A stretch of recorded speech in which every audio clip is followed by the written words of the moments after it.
Hello दोस्तों, नमस्ते। मेरा नाम कविता है। मैं आप सभी को एक नाच गीत सुनाने जा रहे हैं। अगर मेरे गीत अच्छे लगे, वीडियो को लाइक करें, शेयर करें और कमेंट करें।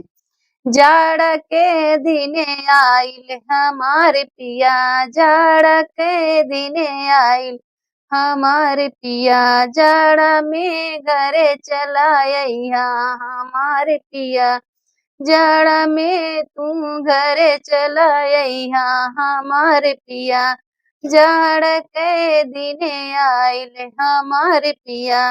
आलू भाटा सस्ता हुआ है, आलू भाटा सस्ता हुआ है, ए घर ही भौरी लगैया हमारे पिया, घर ही चोखा बनैया हमारे पिया, घर ही भौरी लगैया हमारे पिया, घर ही चोखा लगैया हमारे पिया, जाड़ के दिने आइल हमारे पिया, जाड़ा के दिने आइल हमारे पिया, जाड़ा में तू घरे चला अइहा हमारे पिया, जाड़ा में घरे चला अइहा हमारे पिया।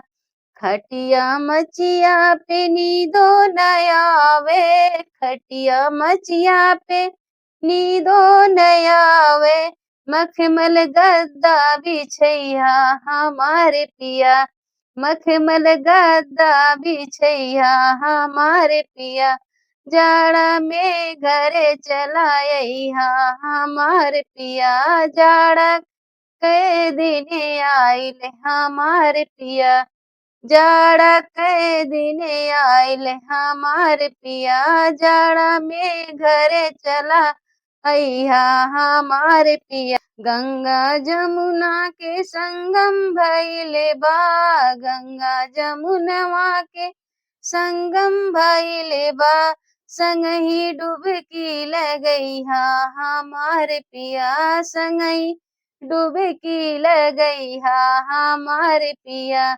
जाड़ा के दिने आइल हमारे पिया, जाड़ा के दिने आइल हमारे पिया, जाड़ा में घरे चला अइहा हमारे पिया, जाड़ा में घरे चला अइहा हमारे पिया।